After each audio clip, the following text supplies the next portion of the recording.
Eh bien, bonjour à tous. Bienvenue à cette table ronde prise en charge des cancers, l'expertise des plus grands spécialistes à portée de clic avec deuxièmeavis.fr. Alors aujourd'hui, je suis en présence du professeur Mathieu Durand. Vous êtes urologue au CHU de Nice et vous intervenez comme médecin expert pour deuxièmeavis.fr, notamment sur les cancers de la prostate. Également avec nous, monsieur Stéphane Beaumont. Vous êtes ambassadeur Movember. Pour rappel, c'est ce mois de prévention sur le cancer de la prostate et des testicules en novembre, pendant lequel, vous ne l'avez pas à ce moment-là, mais normalement, les hommes se laissent pousser la moustache. Voilà. Et vous êtes très impliqué dans plusieurs associations de lutte contre le cancer et vous avez vous-même été malade. Donc aujourd'hui, avant de vous laisser la parole, de vous poser plusieurs questions, on peut quand même rapidement présenter deuxièmeavis.fr. Donc il s'agit d'un service en ligne qui permet aux patients d'avoir l'avis d'un médecin spécialiste en moins de 7 jours sur plus de 800 pathologies en leur communiquant leurs dossiers médicaux. Alors la plupart du temps, c'est un service qui en plus est entièrement pris en charge par la mutuelle sans avance de frais. Dans un premier temps, j'aimerais me tourner vers vous, professeur Mathieu Durand, pour vous nous expliquer un petit peu concrètement en quoi consiste le rôle de médecin expert pour deuxièmeavis.fr.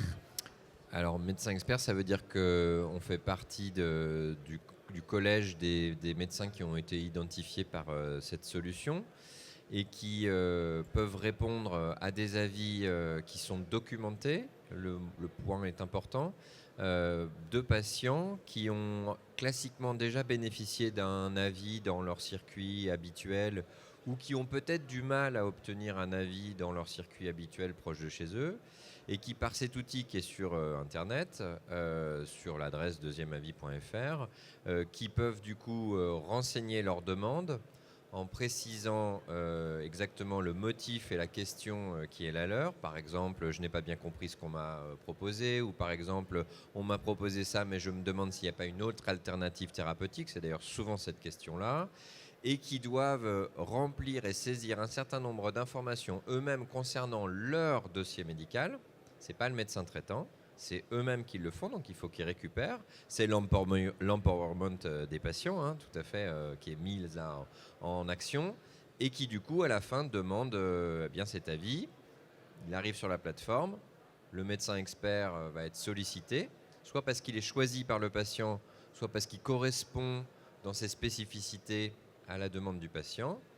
Le médecin a à répondre oui ou non, est-ce qu'il veut répondre. Et puis la plateforme s'engage à obtenir une réponse construite, écrite, rédigée par le médecin expert sur la plateforme, reçue par le patient et reçue également par son médecin traitant.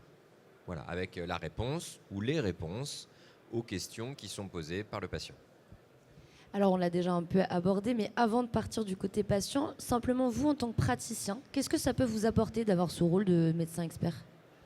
Je dirais que ça répond à ma mission de médecin, d'apporter des informations, un conseil ou une consultation de manière distancielle à des patients pour lesquels il y a une problématique de santé qui relève peut-être plus de mon expertise que celle qu'il a pu avoir autour de lui, ce qui ne veut pas dire que d'autres ne pourraient pas l'avoir, et qui du coup m'amène à répondre à ce besoin de santé par cet outil en me disant que peut-être je réponds à ces sujets d'errance médicale, à ces difficultés que certains patients peuvent avoir d'avoir un avis ou un deuxième avis ou à l'inquiétude que parfois ça génère d'une question qu'il n'aurait pas osé poser à son médecin classique, mais à laquelle il pourra, par cet intermédiaire, poser peut-être plus facilement.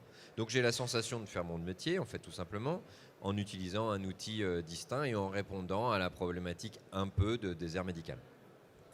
Alors vous, Stéphane Beaumont, vous menez beaucoup d'actions de prévention.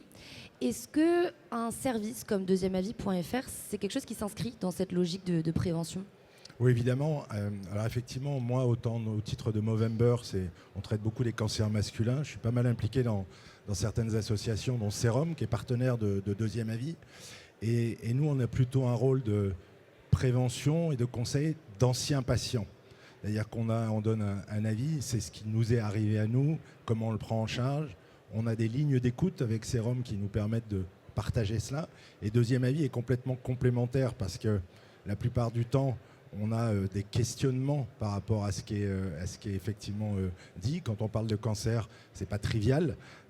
Souvent, les mots font peur. Le pronostic vital peut être engagé. Donc, nous, en tant que patients, anciens patients plutôt, on s'est accompagnés, rassurés, dire ben voilà, nous on est encore là pour en témoigner, donc c'est le bon avis. Et moi j'ai coutume de dire que deuxième avis, c'est le spécialiste qu'on va tout de suite voir, qu'on demande vraiment.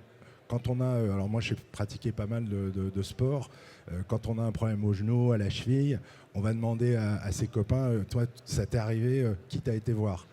Deuxième avis, en fait, plus de 800 maladies, on trouve le spécialiste directement, très vite, justement pour se rassurer. Plus le côté plateforme moderne, qui peut être un peu anonyme, parce qu'il y a le secret médical qui est important. Ben voilà, on peut effectivement peut-être dire des choses, poser des questions qu'on n'oserait pas faire en live. Et vous le disiez, quand on parle de cancer, ce n'est pas trivial, les mots font peur. Est-ce qu'un outil comme ça peut permettre aussi peut-être d'aider certains patients réticents parce que le traitement est lourd, ou peut-être encore un peu dans le déni aussi parfois d'un premier diagnostic? C'est sûr que ce côté numérique et un peu distanciel permet de dédramatiser. On permet d'avoir aussi énormément d'informations. Sur les sites de Movember ou de Serum, il y a beaucoup d'informations qui sont véhiculées, qui se veulent rassurantes. Là, on les a pour soi, validées par ses besoins. On a rempli son dossier. Et effectivement, la notion de prise en charge de sa maladie, il ne faut pas la repousser, il faut au contraire, j'allais dire, l'accueillir et surtout la combattre. Et c'est là que je pense que deuxième avis et la démarche que l'on a individuellement à faire est vraiment importante. Vous, c'est quelque chose peut-être, là vous parlez de votre rôle de médecin expert, mais imaginons qu'un de vos patients vienne solliciter aussi ce service. C'est important aussi pour vous en tant que médecin de vous dire qu'il existe des services qui peuvent permettre que vos patients prennent conscience et suivent bien le traitement. Oui, alors en fait, ça c'est l'univers de l'information médicale autour d'un diagnostic. C'est ça la question de fond. Donc, en fait, il existe plein de dispositifs d'information, des associations ou des sociétés savantes ou n'importe quel média d'ailleurs, mais aussi n'importe quelle bêtise. Et c'est très large. Et du coup, il y a quand même un risque à la désinformation ou à l'accumulation d'informations pour un patient qui, in fine, alors que toutes peut-être sont justes, mais entraîne de la confusion. Donc, ce service, c'est quand même un service qui permet d'avoir une interprétation et une analyse diagnostique individuelle. Donc, elle complète cette démarche d'information complémentaire. Si un patient ou un de mes patients venait à demander un deuxième avis, en général, c'est pas comme ça, c'est plutôt vers le médecin traitant. Il m'aurait vu et il retourne vers le médecin traitant et dit je suis pas confortable ou j'ai besoin d'un avis complémentaire. Et c'est sans doute le rôle du médecin traitant, normalement d'ailleurs, de réorienter dans le réseau de soins d'entourage. Vous pourriez aller voir un tel ou vous pourriez aller voir un tel. Là maintenant, c'est vous pourriez aller voir un tel ou vous pourriez interroger cette solution qui vous proposera un tel que moi-même peut-être je ne connais pas ou qui travaille dans tel centre prestigieux et qui a l'habitude spécifique de voir que ce type de pathologie qu'ici, dans le maillage territorial, on n'a pas. Donc voilà, c'est plutôt le rôle du médecin traitant dans son rôle parfaitement de réorienter, d'adresser et d'organiser les deuxièmes avis si c'était nécessaire. Autrefois, les deuxièmes avis, ça faisait peur. Aujourd'hui, c'est légion. Moi, je reçois plein de gens en deuxième avis et il y a plein de gens sans doute qui me voient, qui vont voir quelqu'un d'autre pour un deuxième avis. En revanche, là où je mets un point de danger, c'est que ça ne doit pas venir un bien de consommation. D'accord. Ça, c'est très important parce que parfois, je vois que les questions, elles sont motivées, mais elles sont motivées par de la curiosité complémentaire qui, j'en reviens à ce que j'ai dit tout à l'heure, arrive finalement à la fin à une désinformation parce que ça va être un quatrième, un cinquième avis, soit parce que la personne a vraiment pas la volonté de faire mais qu'elle redemande et parfois elle perd du temps. Hein. On est en train de parler de cancérologie parfois et en fait elle perd juste du temps et tout le monde lui dit la même chose et c'est pour ça que ce qui est très important, c'est que le médecin traitant ne doit surtout pas sortir du cadre de cette demande. Car son rôle, normalement, c'est un rôle d'aiguillage, d'orientation, d'accompagnement. Parfois, ça ne se fait pas très bien, parfois il y a des difficultés, mais son rôle, normalement, c'est celui-ci. Et il ne faut pas que le patient se perde non plus dans une conjecture où, à la fin, il est tellement dans la recherche de quête personnelle que 6 mois se passent, 1 an se passe, et en cancérologie, 1 an, ça peut être parfois dramatique. C'est pour ça qu'un service comme Deuxième Avis, ça permet d'être. Voilà, on sait les professionnels qui nous parlent. Ils ont une légitimité aussi, hein, une expertise importante qui peut peut-être permettre aux patients justement de moins se perdre, d'écouter cet avis. Oui, c'est pour ça que c'est une forte différence entre regarder des sites qui ne se parlent pas forcément à soi-même et interroger cette plateforme dans laquelle on va vraiment avoir une consultation médicale. Je le redis, c'est une consultation médicale. Souvent, la consultation, elle donne lieu à des honoraires. Je le dis, là, il n'y a pas d'honoraires. Alors du coup, ça peut donner l'impression que ce n'est pas vraiment une consultation. Moi, je peux vous assurer que le travail que je fais pour pouvoir répondre, et qui d'ailleurs est documenté, il est parfois plus important en termes de narration, de travail ou de temps passé que ce que j'aurais pu avoir peut-être dans 15 minutes de consultation où il m'aurait peut-être manqué de la documentation. En fait, ça se rapproche plus d'un travail d'expertise pour un médecin que d'un travail habituel de consultation. On change un petit peu la donne, mais je trouve que c'est tout à fait complémentaire de l'exercice médical et d'un besoin pour un patient. Mais je le redis, on ne doit pas aller au consumérisme médical, ce d'autant plus que c'est gratuit. Attention à cette démarche, et on ne doit pas tenir écarté le médecin traitant ou celui qui joue le rôle de médecin traitant, car il a un rôle indispensable dans l'accompagnement et la traduction du message. Oui, non, c'est vraiment très important, effectivement. C'est que souvent on dit que quand c'est gratuit, c'est que c'est vous le produit. Là, pour le coup, c'est vraiment vous le produit.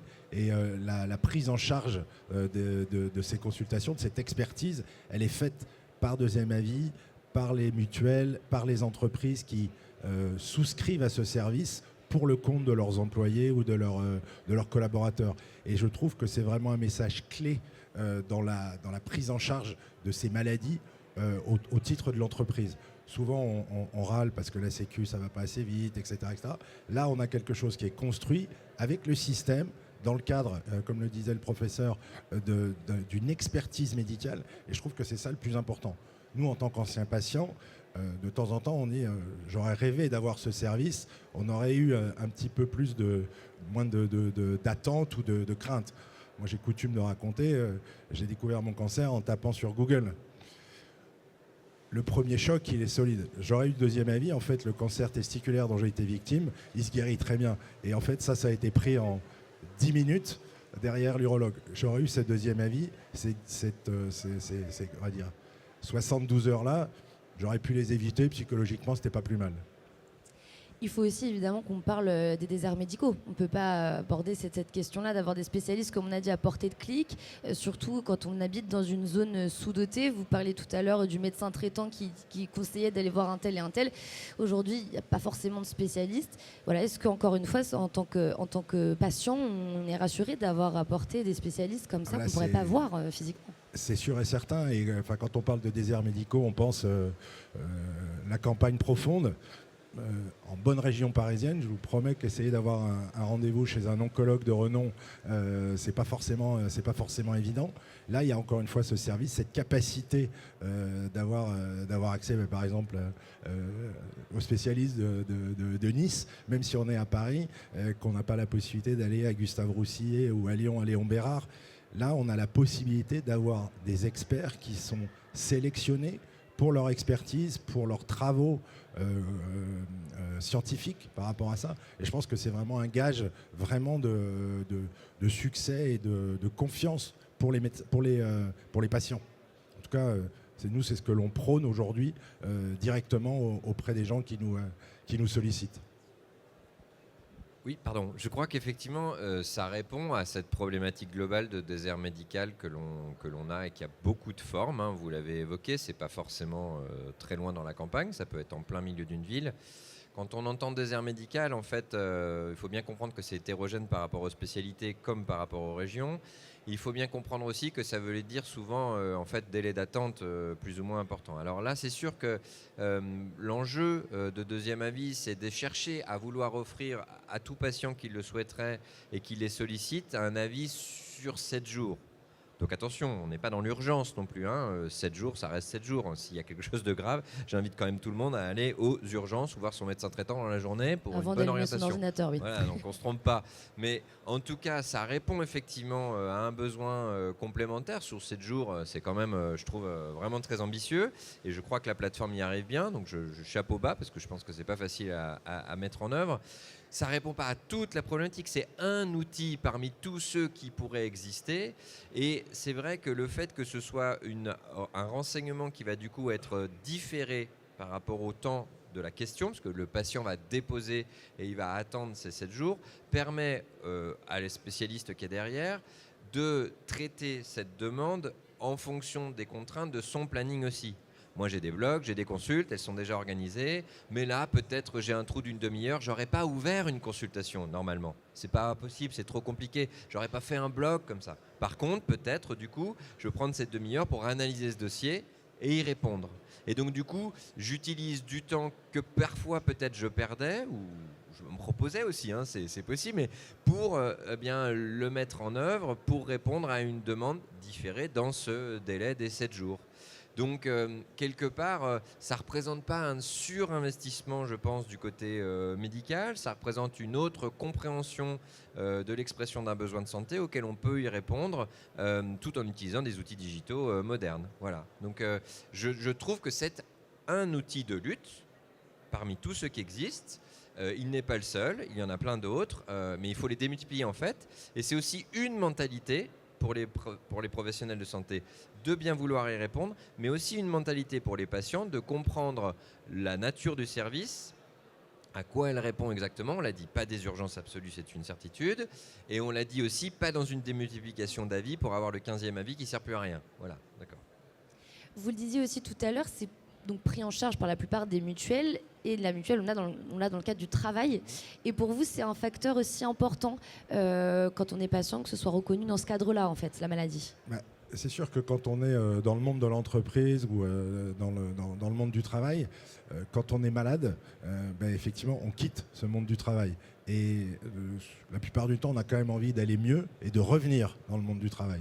Donc je trouve que c'est très positif, bienveillant, que les entreprises, avec les mutuelles, se mobilisent pour aider les patients à accélérer la prise en charge de la connaissance de leur maladie et donc des traitements qui vont être là. On n'a pas souvent des bonnes nouvelles au niveau santé. Là, on a surtout la capacité d'être bien traité dans le monde du travail et d'aller quelque part chercher ce conseil qu'on n'a pas forcément au niveau amical, que nous on essaye d'avoir en tant qu'association de patients au travers des campagnes de promotion que l'on fait. Et je trouve que là, l'entreprise a un rôle vraiment social et c'est plutôt bien que ça se démultiplie et qu'on ait de plus en plus d'entreprises qui fassent appel à deuxième avis. Et je pense que les salariés des groupes qui nous écoutent peuvent lever la main et réclamer ce service supplémentaire qui est souvent effectivement pris en charge par les entreprises et par les mutuelles. Eh bien, je vous remercie à tous les deux d'avoir participé à cette table ronde sur la prise en charge des cancers, l'expertise des plus grands spécialistes à portée de clic avec deuxièmeavis.fr. Merci.